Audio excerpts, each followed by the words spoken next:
So good morning. My name is Scott Forcino. I'm an associate broker with eXp Realty in New York City metro area. I have with me today Sunflower Duran, who is a title representative and pro, and we're going to ask Sunflower some questions about how she handles the business, her experience, how she works with agents and clients, and what is her forecast for the next year after the holidays. Good morning, Sunflower. Good morning, Scott. Thank you for having me on. It's a pleasure and an honor to be here. I'm happy you're here because we're always looking for people that know their stuff and want to include others and really can make an impact in their local market and create stronger reciprocal relations between you and your referral partners. So what are you seeing with regards, it's now what, November 15th or so? What are you seeing with regard to is there a downturn? It's November 15th today, and I see a gradual increase in the rates, but then also the listing prices are going down. So it's kind of balancing out. You're going to have the same mortgage you did 2 years ago today because you're going to be paying less for your house. I see. Well, let's think. I mean, let's talk about your business. What's your company and, your experience and what does title do? Because a lot of people don't know how that works. So I'm with Elite Title Group. We're located in Lyndhurst, New Jersey. We're licensed in 4 states, New York, New Jersey, Pennsylvania, and Florida. We cover all of New Jersey. We have also a sister 1031 exchange company, which we can do 1031s in all 50 states. The title, we conduct a search and it will list judgments, liens, encumbrances. We order a survey sometimes to see where the beginning and the end of the property is, so you don't have problems with your neighbor putting a fence up on your side of the property. So we do things like that, and then we provide title insurance, which ensures clear title. And how often do I pay for title insurance? Every month, like homeowners or life insurance? No, it's one time. One time at purchase. Mm-hmm. And can I shop around for the best policy rates? The rates are regulated. You can definitely shop around, but with us, we give you all the upfront costs. So sometimes our quote will seem a little higher, but we don't surprise you with hidden fees. Right. I know that another individual told me that from a certain location has rates. So that was kind of a trick question, that rates are never negotiable because they're imposed by the state insurance department. Yeah. They're regulated by the right. So there's no discretion. Okay. So who's a great prospect for you to meet? I mean, is your main business New Jersey? Love to connect with realtors, real estate attorneys, and loan officers, mortgage brokers, mortgage bankers. Mm-hmm. That makes sense because they order title in New Jersey. Yes, the realtor now on the contract for the realtors on the sales contract. I'm sorry, on the buyer's contract, they can now enter into a line item that I forget what the number is, but they can enter the title company now. So the realtor has the power to, push title. There's been a lot of pushback with the attorneys with that. Some of them just will delete the whole paragraph asking what title company to use. But I think most of them are, compliant and adjusting to the change. Right. I know that that's usually the sole province of the attorney in New York, and I don't know necessarily about New Jersey, but I know the relationships are built just in the event that problems happen and they want to have someone to speak to serve the client. Mm-hmm. Absolutely. Yeah, that's important. Have you had any closings blow up because of title? I mean, and how does that examined or evaluated? Yeah, definitely have had some issues come up in title, and then person can't purchase or won't purchase the house. You mean? I mean, I know of an instance in which a family member died, and then it was in an estate, and they had to do a lot of work over a long period of time to get that resolved.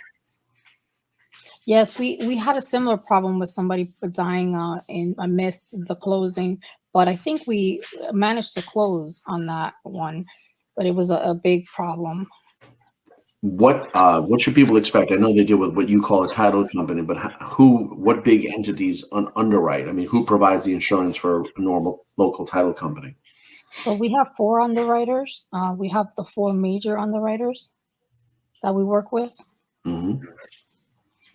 That's important because that, to me, that gives clients a feeling of comfort where they know that this policy is legit and they're going to be safe in their new home.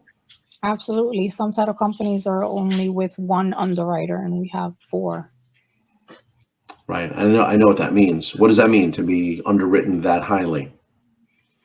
Well, it's more secure. You cover more angles. That makes sense. Okay, cool. And you mentioned those professions that are key to your success as far as referring business. How do you meet, and what's your process in knowing those people who are in those I industries? attend a lot of networking events, and I'm also part of 2 networking groups. I'm part of BNI. This is my 3rd year being a member. I'm the secretary treasurer for my chapter, and I'm also part of NARUP, the National Association of Hispanic Real Estate Professionals, and I'm the sponsorship director for the NARUP Union Essex chapter. Well, that's impressive. I know we have some mutual friends and colleagues there. Yep. Yeah, those people I met are great people.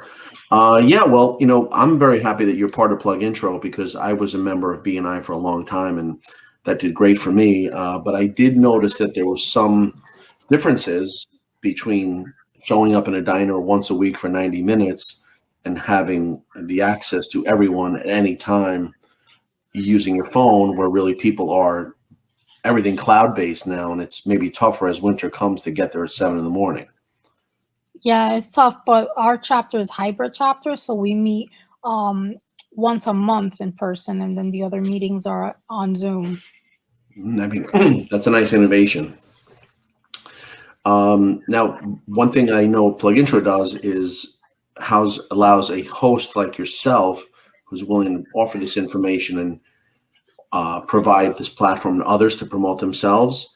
It's a chance to speak to people on a constant basis, not just once a week, not just a minute a week. It's an opportunity that I found beneficial because there are people who really have information or just can't get to the meetings. And, we live in an on-demand cloud-based society with all our websites and our social networking online. Yes, it's very impressive and innovative that, you have this platform where people can watch it whenever they want. They have access to it whenever they want. They can, add others to watch your content. I think it's really awesome. Thank you. What I like about any of the possibilities of digital connection, whether it's LinkedIn or others, is the opportunity to reach a ton of people. And the biggest problem any of us have is that we don't have enough people to speak to, and we don't have enough necessarily value. Now, you may be a great title pro, but your network is someone that, unless it's digitally shared, I'll never meet. You don't know who I know. I have the moms at school. I have people from offices. I have friends. There's really this limitless opportunity in a digital setting where, through some efforts, gaining introductions is powerful. Absolutely. Right. Sometimes referrals are hard to make because there may not be an immediate fit, but I've had instances in which someone other than myself can provide a real benefit. So I mean, that's the intro and PlugIntro, where you plug yourself by introducing others. I mean, what about your success with people that you barely know? Has that happened? Absolutely, yeah. I don't know necessarily through online networking, but definitely networking in person. I've met people that start doing business with me, and if I hadn't gone to that networking event or hadn't posted about it, like, I would have not seen the person. Right. Well, I'm glad you mentioned posting. That's part of the usual social media. And for the professionals like yourself that are involved in PlugIntro, it's really not social media where you're broadcasting. I think we are engaging here in local business media where you have content that others should know, and you're specifically targeting those individuals that you can share with and giving them something. So You never gave me Facebook, but you would be able to be in a position of giving local business owners and professionals a chance to gain in your own platform. This is yours. Yeah, it's really great. Yeah, well, the users I know who are really interested in creating reciprocal relations either choose to be, as you are, exclusive. There won't be another title professional in your groups. What now do you think that agents should expect from title companies in this current market? What might be something they could help them with? Well, good service, expanding their network, help with marketing, access to networking opportunities with other real estate professionals. Right. That sounds a lot like a combination of what you do in person, what you do online here, where it's opening the door for the power of loose connections on a weekly basis introduces you to new people, whether it's a function or an online post. I also think, Sunflower, something you do is allowing others to earn your attention and vice versa. I don't think that posts of glamour shots and success and fancy cars and watches is going to make anyone order a title with you. No. Right? It doesn't work. I hope I don't do any of those things. No, but we see others do it on a daily basis. So in this case, something as necessary, legally necessary in a transaction such as title has to really be explained. A friend of mine who is in the title business says that this is the most boring part of the deal. Is that right? Yeah. So And also, we're in a business of volume. If we don't do volume, we can't stay in business because title is like the bottom of the barrel and payment, and commission or payment. A realtor makes the most, and the lender, and then the attorney, and then us. yeah, when I was practicing real estate law in Connecticut, and I don't know if you know this, the lawyers were title agents. Yeah, So I do know that. I know a little bit of the history, and now more and more there are some attorneys that do settlements, but more and more the title company is taking care of the entire process. right, that's settlement. I still wonder how that works with realtors in other states. I mean, you and I are just guessing. How do they put all that information that is in our New York contracts in one piece of paper? The attorney or the title company? Neither. The realtors have a one-page contract, and as you know, the deals you look at are really big fat contracts. Yeah, it's pages and pages long. I'm just learning how to read the contracts. Right. But there's a huge influence in Florida. We were just talking about where there's a great opportunity to meet or thank agents in Florida with a chance for them to grow their business or close deals as a title pro. What's been your company or your experience with Florida people? Oh, like I mentioned before, in Florida, it's very different. The seller is the one that picks the title company. And my friend that sent me over a title order just a little while ago, actually. The buyer tried, or the buyer's realtor tried to order the title, and she called me. She's like, I've never seen this in my life since I've been doing real estate here 7 years. The buyer does not order the title, we do. And so she called them, and they straightened it out, and I got the order. But it's very different here in New Jersey. The buyer is ultimately the person actually who can say, I want to use this title company. The realtor influences them, yes. The attorney influences them, yes. And sometimes even the mortgage person can influence them. But at the end of the day, they have the final say, the buyer. That makes sense. My problem with that is, I mean, that means every listing agent that you deal with has to be able to convey your value. I mean, how do you train them, and what's that process? How do they know enough to recommend a company? The listing agent? Yes, ma'am. In Florida or New Jersey? I mean, you mentioned that Florida listing agents order title. So they Correct. come into the business without that information. I mean, what's your process in making them educated as to the steps needed and how to order with you? Well, I just develop a relationship with them, and then they want to do business with me. It even took my friend a long time to send me title business. I've been in this company for about 4 years, and she's been in real estate 7 years. And when I first started, she was like, "No, I'm going to use the title company that I have here in Florida because I like what they do for me." And then eventually, we're talking, and she finally said, "You know what? I'm going to send you're my friend. I have a really good relationship with you. I'm gonna try you guys out." And so she's sending me some business now. Now, she mentioned to you what this title company does for her. What can you let us know without mentioning names? What do they do for her? They were helping her with marketing. They were helping her with like mailers and flyers. And I said I can help you with that too. Yeah, you know what? I mean, I know that everything works to some degree, but I kind of hate hearing mailers and flyers in 2022, almost 2023. They still work. People want them and use them. Yeah, I know to some extent things work, but you can't beat the speed of light, which you and I have with an online setting such as this. You're competing against all the other mail, and even if they work at a tiny percentage for a lot of money, and you don't even have any communication. Once you send a postcard, you're not talking to anyone. It goes That's out. true. I think both are important because there was a study that said that this person went to interview a bunch of neighbors in the same area, and they were asking them who was the local real estate agent, and they didn't know.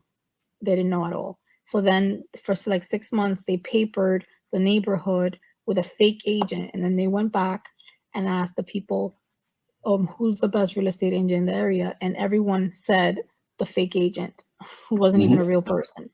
Hmm. So that does work, So that but you have to have both. But you mentioned the best agent. That person could never be the best agent, even if it was a real person, because they had no personal experience with them. So if they said who's the most well-known agent, a fictional person or a movie star or a ball player could Right. be there, that makes sense. But to me, you're ordering this would, I'm going to be honest with you, this bothers me because this is not, making you a burger. This is about ensuring the home that you're buying.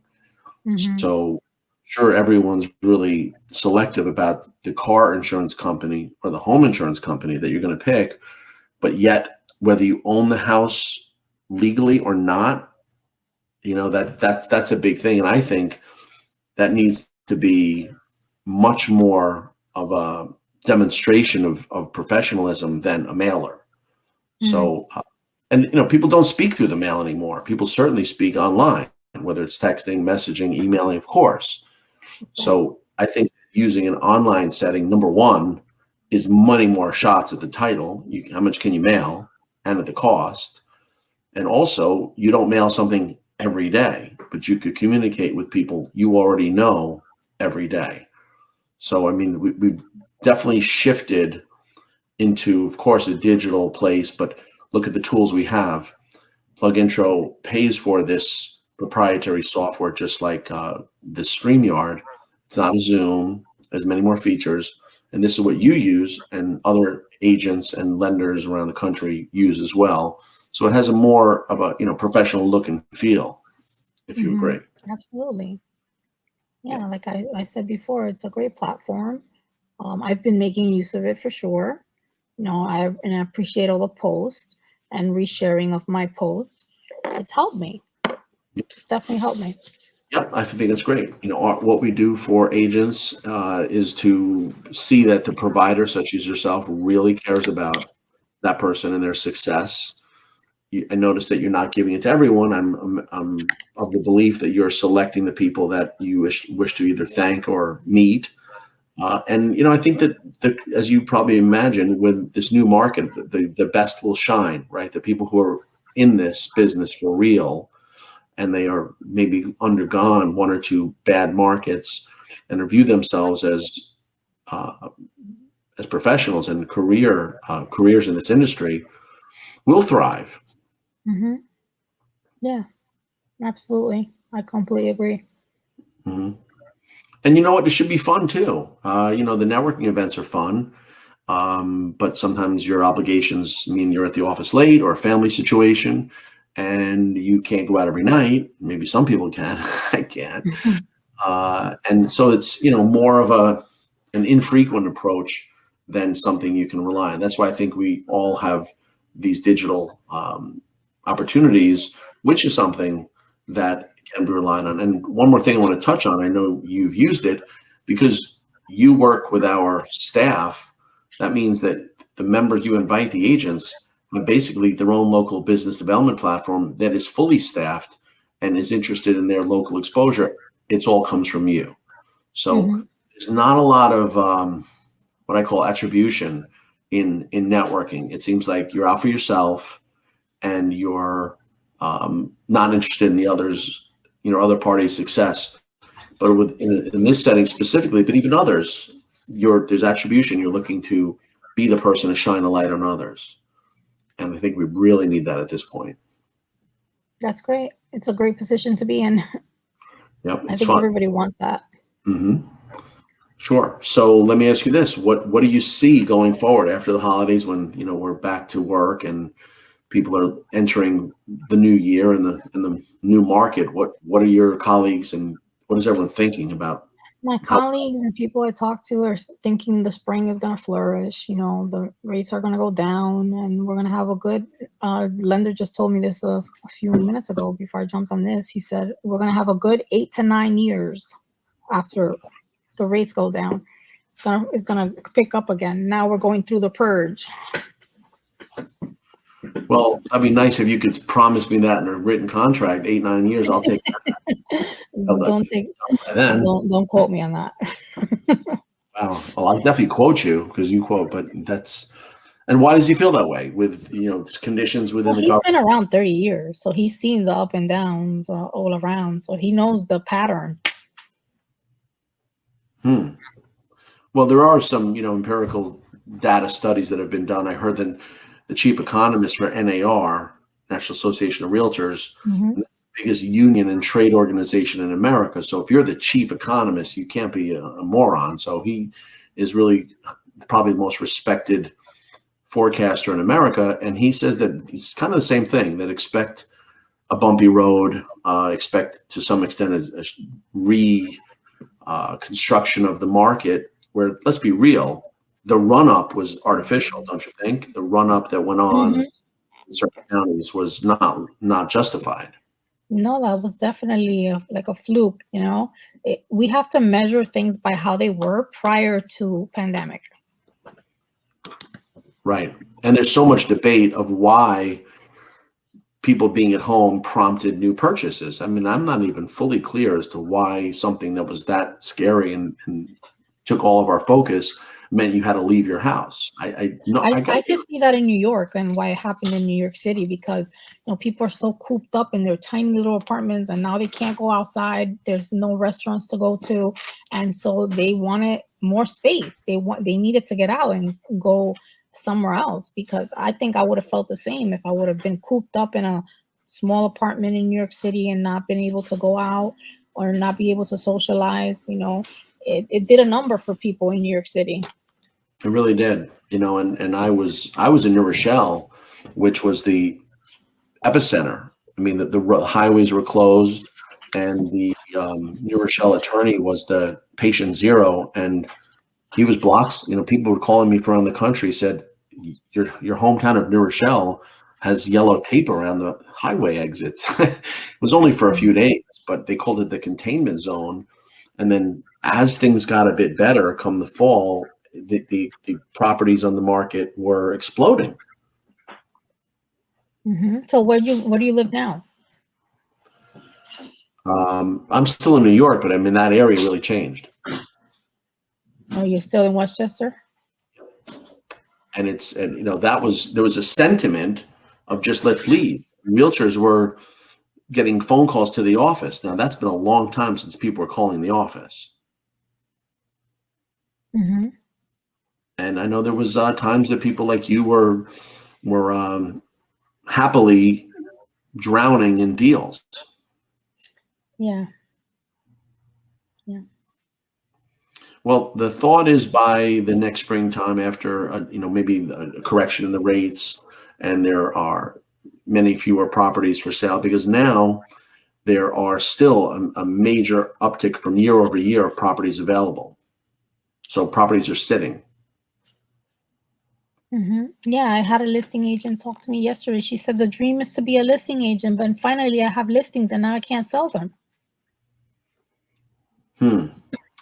Where before, last year, you were getting multiple offers, 50K, 100K over asking price, and that's not happening anymore.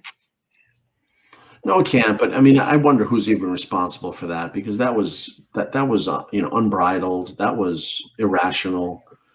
That was people. One thing I heard was that the listing agents were overpricing or underpricing the listings. They were not putting them at market value. So that's what created the bidding wars. Right. Well, in all bubbles, they burst at some point, because there's a limited number of people that can cooperate in that or participate in that kind of a bidding or that kind of a sales environment. And I think we're seeing the fallout. And for those people who have, like yourself, who have made this the main livelihood of their lives, they'll prosper. And others who kind of jumped in, we've heard real estate's easy money, right? You've heard the agents, and now, have you heard the Warren Buffett quote where he states that when the tide goes out, you could see who was swimming naked? No, I've never heard that before. That's good. When the water is really high, you can see their shoulders. You don't know what they're wearing. Now the water went way out, and some of them didn't have bathing suits on. That's a bad image, but still, now you realize the people who were just kind of jumping in for when it was good, and I've seen that happen before. Yeah. And that's why it's really important to give. I mean, I know that people like yourself, title companies, lenders, home inspectors, are always looking to be affiliated with agents, and we're going to see that now. So I think the affiliates that wish to create stronger relations have to really give something, and it must be of value. And I think, and maybe I'm a little bit jaded, it can't be an open house flyer. It can't be even driving someone to a networking event, because in 180 minutes, you're back home. It has to be something that is sustainable daily, like eating. And that means, you've heard the expression, you got to speak to people the way they want to hear from you, right? People are on these devices and hearing others' messages.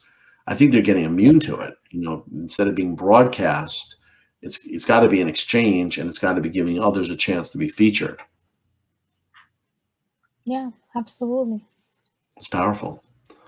Okay, I mean, if I'm happy you got the chance to speak to us. What we're going to look next is to let those realtors know that they have the same opportunity you do, and to schedule them interviews. We could do both, you and whoever you select. We'll let them know that you're providing this platform to them at no cost, and that you should be looked at as a real generous giver and a colleague and a trusted referral partner. Thank you. Thank you, Scott. Thank you for having me on the show again. I really appreciate it, and I hope you have a great day. Yep, this is your platform. What's the best way to reach you? 201-286-7228. That's my cell phone. You can call, text me, or email me at sduran@elitetitlegroup.llc.com. That's a great email address too. Okay, thanks so much. I appreciate your connection, your participation, your belief, and let's do good things for people we each know. Thank you so much, Scott. Have a great day. You too. Take care now. Bye-bye.